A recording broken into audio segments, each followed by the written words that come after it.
Hello, in this video we are going to learn integrator circuits. We will first study passive or RC integrator circuit.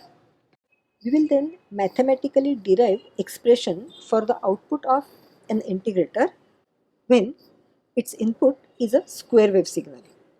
We will then study working of the RC integrator circuit at different frequencies of the input square wave signal. Having understood the working of passive integrator, we will then see the circuit of active integrator, that is integrator using operational amplifier or op-amp. We'll understand the working of this active integrator, then we'll compare active integrator with passive integrator and understand the advantages of active integrator circuit. We will also look at practical circuit of op-amp integrator. And then we'll look at the applications of integrator circuit.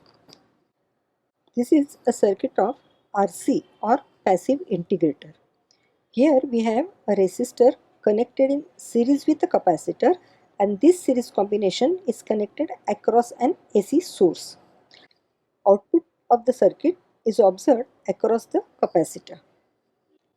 If input is of the sinusoidal form given as A sin omega t, V0, which is going to be integral of Vi dt, will be of the form of minus B cos omega t. That means the input and output waveforms will look alike. The phase difference between them will depend on the product of resistor and capacitor as well as frequency of the input signal.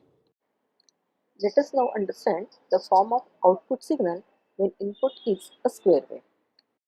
We know that voltage across a capacitor is directly proportional to the charge stored on it, and the charge on the capacitor increases exponentially with time following this equation, where tau is equal to R into C, that is the time constant of the capacitor, where R is the resistor through which the charging current flows.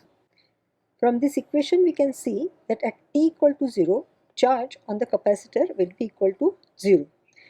Whereas from the starting of the charging process, at time t which is much greater than tau, Q will become Q0, where Q0 is maximum charge that would get stored on the capacitor. Current flowing through this circuit will be equal to dq by dt. So I will be equal to 0 as the charge on the capacitor becomes constant, equal to maximum charge at much larger time.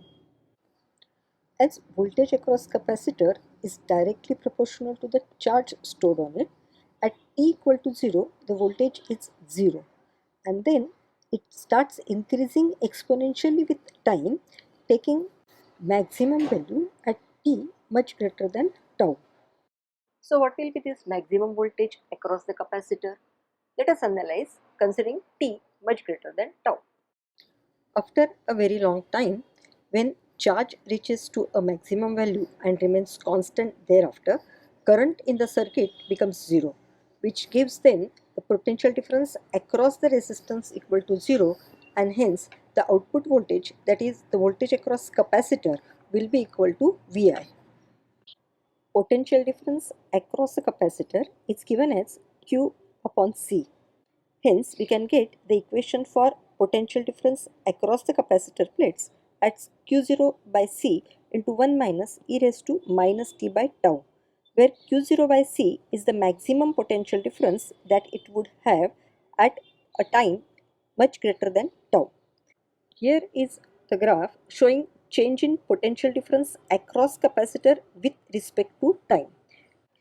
From this equation we can see that when time t is equal to time constant tau, potential difference across the capacitor plates will reach to 63% of the maximum value, whereas in 5 time constants that will reach to 99.3% of the maximum value. And so we can say that the voltage across the capacitor plates reaches to a maximum value in time which is almost equal to 5 times the time constant. For most of the practical applications, it is assumed that capacitor charges fully in time equal to 6 times time constant. Let us now obtain mathematical expression for the signal at the output of integrator when the input signal given to it is a square wave having periodic time t. Mathematically, we can express this kind of input signal as Vi is equal to plus V from time t equal to 0 to t by 2, whereas Vi is equal to minus V from time t equal to t by 2 to t. Now, by writing V0 as integral of Vi dt, we can see that V0 will be equal to integral V dt from time t equal to 0 to t by 2. And so, this will be equal to V into t from 0 to t by 2, whereas it will be equal to minus V into t from t equal to t by 2 to t. That means output voltage will be linearly changing with time, giving us a straight line having slope plus V during the time t equal to 0 to t by 2, that is when input voltage is plus V.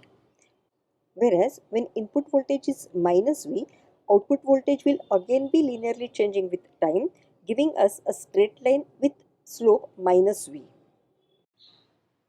Thus, as shown mathematically, if input signal to an integrator is a square wave, when input signal has a constant positive voltage, output voltage will be changing linearly with time with positive slope. Whereas when input signal is a negative voltage, output voltage will be again changing linearly with time but with a negative slope. So ideally, when input signal to an integrator is a square wave, output signal is supposed to be a triangular wave. Now let us see how in RC integrator the capacitor affects the form of output signal. We saw that output of an integrator is the voltage across the capacitor, and capacitor charges exponentially. So now we are going to see how signal across the capacitor will change with the change in frequency of the input square wave. Once we have selected a fixed value of resistor and the capacitor in the circuit, the charging time constant tau, which is the product of R and C, will remain constant. For this fixed value of tau, if we change the frequency of the input square wave, periodic time of the signal would be changing. So if t is much greater than tau, that means capacitor charges fully in a time much shorter than the periodic time of the signal. For half the periodic time, the input signal will be at positive level, and for the remaining half time it will be at the negative level. If t is much greater than tau, we can assume that t by 2 is also much greater than tau. That means the input signal remains at one fixed level for a time which is much greater than charging time constant of the capacitor. In that case, capacitor will charge in a time much shorter than the time for which input voltage is constant, and the voltage across the capacitor will acquire the value almost equal to input voltage, and it will maintain that till the input changes to another level. When the input changes to another level, capacitor will start discharging. It will discharge to a zero level, and then it will charge in the opposite direction, that is as per the input voltage which has changed to minus V from its earlier value of plus V. Hence, now capacitor voltage will come to minus V and it will remain constant to that till input again changes to plus V. So we can see that when input signal frequency is such that the periodic time is much greater than the charging time of the capacitor, output signal will be almost a square wave. That means for low frequencies, the output signal will almost be a square wave. It is not a triangular wave, which is a mathematical integration of a square wave. Will this output look different if we change frequency of the input square wave? Now by increasing the frequency of the input square wave, periodic time of that will be decreased. As we are keeping the tau, that is charging time constant of the capacitor, constant, by decreasing the periodic time of the input signal, now we will get t by 2 not much greater than tau. But let us assume that t by 2 is still greater than 5 times time constant of the capacitor. The capacitor will get charged to 99.3% of the maximum value in 5 times time constant. Hence, we will see that in time t by 2, when the input signal is at plus V level, capacitor will get fully charged, and the time for which the voltage across the capacitor remains constant at plus V is much reduced. So, we will get a signal the way it is shown here in this blue color. If the input signal frequency is further increased, T will further decrease. And now let us assume that T by 2 is equal to 5 times time constant. That means capacitor will charge to 99.3%, that is almost to the full voltage in half the periodic time. So, when the input signal is at plus V, the capacitor voltage will just reach the input voltage level. When input voltage changes to minus V, now capacitor voltage will come down from plus V to minus V, and it will just acquire a voltage of minus V in the time T by 2, that is the time during which input is at minus V level. When input again changes to plus V, capacitor will again charge just up to a plus V level. And so now we will get a signal the way it is shown here in this green color. By increasing the frequency further, we may reach to a condition where T by 2 is less than 5 times time constant. That means in this time T by 2, when the input signal is at one fixed level, capacitor cannot get charged fully. Now we will see that when input signal is at plus V level, capacitor voltage reaches to a level which is less than plus V, that is the input signal voltage. And then when input signal comes to minus V, capacitor voltage will come down to a level which is above minus V. And so we will get the output signal as it is shown here in red color. In the same way, by increasing the frequency further, if we come to a condition that T by 2 is much less than 5 times time constant, capacitor still charges exponentially with the same time constant.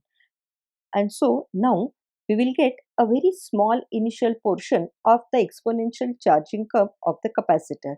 In the time T by 2, capacitor voltage will reach to a very small level. It will be a small portion of the exponential curve which will almost appear like a straight line.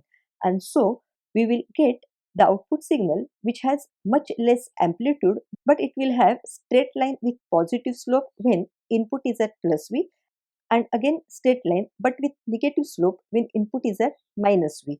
And this is how we will now come to output signal, which is going to be a triangular wave, which is mathematically correct integration of the square wave.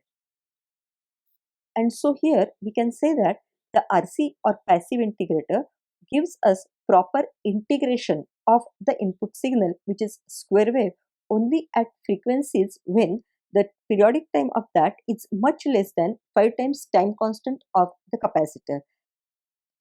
And that means it works as a good integrator only at higher frequencies. Now let us understand the change in output signal pattern with respect to frequency from the charging curve of the capacitor. Here we have a graph of voltage across capacitor with respect to time. Once we have selected the resistor and capacitor to be connected in the circuit, the time constant, that is the product of R and C, is selected, and it will remain constant as long as we keep the R and C values constant. So we will find that the capacitor voltage changes with time as per this graph, giving us maximum value across the capacitor almost equal to the input signal voltage. Now at time tau, which is the charging time constant of the capacitor, voltage across the capacitor will reach to 63% of this maximum value. If we select frequency which has the periodic time and hence T by 2, that is half the periodic time, much greater than 5 times time constant of the capacitor, we will find that capacitor charges fully and then holds that much voltage till the input voltage changes its sign. By increasing the frequency of the input signal, when we decrease the T by 2, if it is still greater than 5 times time constant, now the capacitor will charge fully but hold that much voltage for a shorter duration. If we further increase the frequency where T by 2 is less than 5 times time constant, now capacitor cannot charge fully. So voltage across the capacitor will not reach to a level of input signal voltage, but it will still be an exponential curve. If we further increase this frequency, where T by 2 is much less than 5 times time constant, now capacitor voltage will be very small, but it is going to be still changing along this exponential curve. As capacitor gets very short time to charge, we'll get a very small initial portion of this exponential curve appearing at the output, that is across the capacitor, and hence that will appear as a straight line. And hence we can see that when T by 2 is smaller than the charging time constant of the capacitor, output will be mathematically almost an integration of the input signal. Having studied the passive integrator, let us now come to active integrator, that is an integrator circuit using operational amplifier. So here is the circuit diagram for active integrator. Here op-amp is used in an inverting mode. Input signal is applied to the inverting input terminal of the op-amp through a resistor R, and capacitor is connected in the negative feedback path. Due to virtual short, the inverting input terminal will appear at the same potential as non-inverting input terminal. The non-inverting input terminal is connected to ground, and so inverting input terminal will also appear at the ground potential, that is at 0 voltage level. This will now give voltage across the resistor R equal to the input voltage, and hence as long as input voltage is at a constant voltage level, current flowing through the resistor will have a constant value. As the potential at one end of this resistor R is equal to Vi and the other end appears at a 0 potential, potential difference across the resistor R is nothing but the input voltage. And so current flowing through this resistor R can be written as I suffix R equal to Vi upon R. I'm sure you all know one more property of op-amp, and that is the input resistance, that is the resistance between inverting and non-inverting input terminals of the op-amp is very high. As the op-amp has very high input resistance, no current enters the op-amp, and hence all this current IR is supposed to flow Through the feedback capacitor C, which we have written here as I suffix C, IC, and so IC should be equal to IR. But we know that IC can be written as dQc by dt, that is the rate of change of charge on the capacitor QC. QC can be given as potential difference across capacitor into the capacitance value. And so we can write this equation as IC is equal to C into dVc by dt, as C is a constant value. Here we can see that output voltage is then voltage at the output terminal with respect to ground, but inverting input terminal is appearing at ground potential, and so output voltage will be the voltage at this end of the capacitor with respect to the other end of the capacitor, which is connected to the inverting input terminal. When current flows through the capacitor, it will charge the capacitor and the capacitor plates will develop potential difference across them. As we have assumed, the current flowing through the capacitor is flowing from inverting input terminal of the op-amp to the output terminal. The plate of the capacitor connected to inverting input terminal will have a positive potential with respect to the plate connected to the output terminal. V0 is measured at the output terminal with respect to the inverting input terminal, and so V0 is equal to minus of Vc. From the consideration that no current enters the op-amp, we have said that IR is equal to IC, and so we will have Vi upon R equal to C into dVc by dt. But Vc being minus of V0, Vi upon R will be equal to minus C into dV0 by dt. As Vi upon R is equal to minus C into dV0 by dt, we will get the equation for V0 as V0 equal to minus 1 by RC integral Vi dt.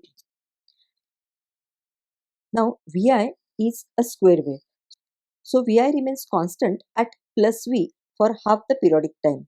During that time then V0 will be equal to minus V upon RC into T. Whereas for the remaining half time, Vi will be at minus V level, and so V0 will be equal to plus V by RC into T. So for this circuit, we can see that when input signal is a square wave, output is going to be minus V by RC into T when input is at plus V level. So during the time when input is at plus V level, output voltage will be linearly changing with time with a slope which is negative with a magnitude of V by RC. That is how it is shown here with a negative slope line.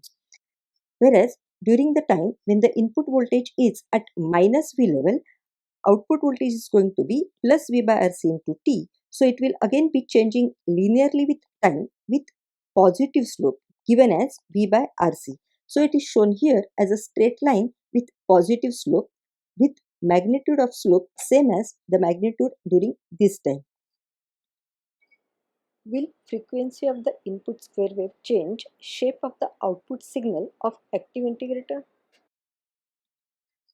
We saw that in a passive integrator, shape of the signal at the output depends on the frequency of the input square wave. Let us see what is the effect of frequency of the input square wave signal on active integrator's output signal. We have seen that Vc is equal to Qc by C and Qc is integral of IC dt. So Vc is going to be integral of IC dt upon C. But IC is going to be IR and which is equal to Vi upon R. As Vi is at one constant level from 0 to T by 2 and then at another constant level from T by 2 to T, during both the halves, IR is going to be a constant. And hence the current flowing through the capacitor also will have a constant value.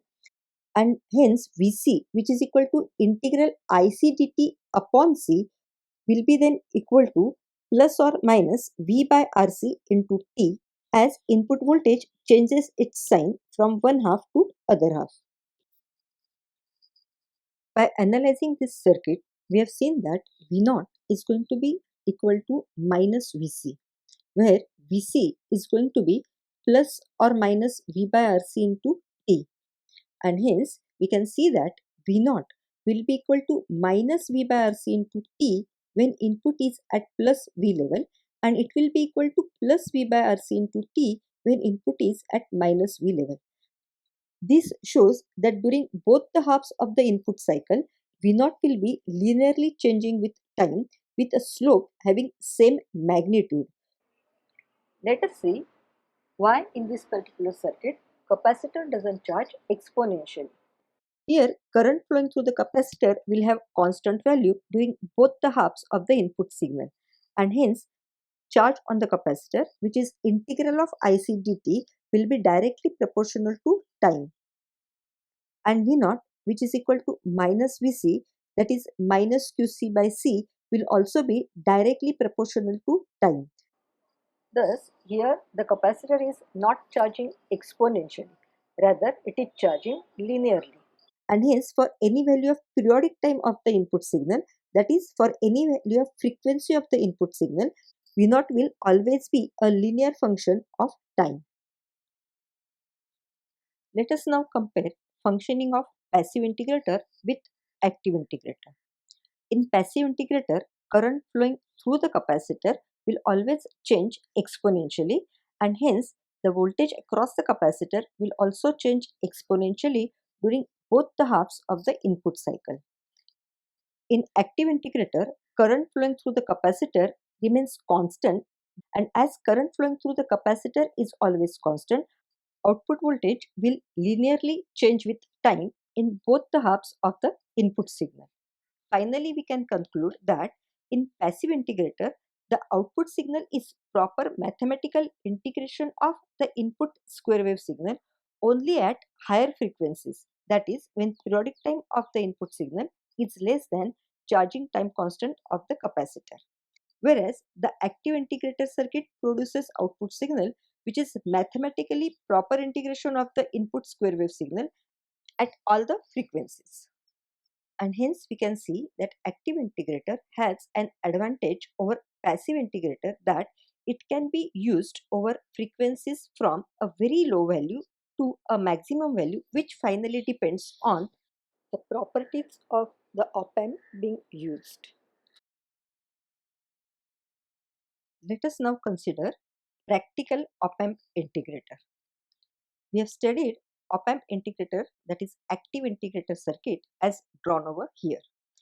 In this particular circuit, magnitude of the voltage gain, that is V0 upon Vi, will be given as Xc upon R, and hence this magnitude can be written as 1 upon 2 pi Fc R.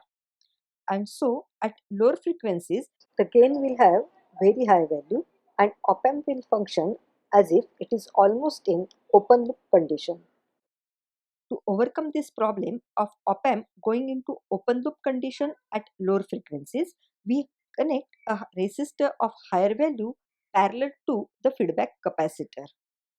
By connecting a resistor RF parallel to the feedback capacitor, now the voltage gain of this circuit will have a magnitude equal to RF parallel Xc upon R, which can be written as RF upon R into 1 plus 2 pi Fc into RF. Let us now take some example. At an input resistance R equal to 100 ohms and C equal to 5 nanofarad, if input frequency is 100 Hz, without the feedback resistor, magnitude of voltage gain, that is Xc upon R, will be equal to 3185. Whereas if we connect RF equal to 10 kilo ohms, we will have the voltage gain magnitude equal to 97. So we can reduce the gain by connecting resistor parallel to a feedback capacitor. Will this RF affect the gain of this circuit at higher frequencies? Let us consider two examples. At F equal to 10 kHz with RF equal to 10 kilo ohms, for R equal to 100 ohms and C equal to 5 nanofarad, we can calculate magnitude of the gain using the formula given here, and that will be equal to 24. And if this RF is not connected, then the magnitude of the gain, which is Xc upon R, will be equal to 31.84. Let us consider frequency increased to 100 kHz. At this frequency, the magnitude of voltage gain will change from 3.18 without RF to 3.08 with RF. Hence, we can notice that the change in gain at higher frequencies due to RF is much smaller, and at lower frequency, the gain will reduce to a very large extent, and hence we can avoid the problem of op-amp going into open loop condition when used as an integrator by connecting resistor RF parallel to the feedback capacitor C. While analyzing the integrator circuit with op-amp, we did not consider the presence of bias current. Also, we assume that there is no input offset voltage, but there will always be some non-zero bias current and some non-zero input offset voltage. To overcome this problem, the non-inverting input terminal is not connected to ground directly, but it is taken to ground through a resistor RB. Having understood the working and advantages of active integrator and also having looked at its practical circuit, now let us look at the applications of integrator circuit. We just now saw that op-amp integrator gives a proper triangular wave when input is a square wave, and hence it is used in signal generators. Signal generators are the devices which will give us sinusoidal signal, square wave as well as triangular wave. The sinusoidal signal is generated using an oscillator like Wien-Bridge oscillator. That sine wave is then passed through a Schmidt trigger which converts the sine wave into a square wave, and that square wave when passed through an integrator, it generates a triangular wave. This is how integrator is useful in signal generators. In analog computers, it is used to solve differential equations. Integrators are also used with flow sensors. For example, The flow sensor would give us output voltage across it, showing as the change in voltage with respect to time. Integrating this particular signal, we can get quantity that has flown through the sensor over the time. Integrators are also used in ADC, that is analog to digital converters, to obtain linearly varying signal from an unknown signal. Now it is left to you all to find out few more applications of the integrator. Thank you.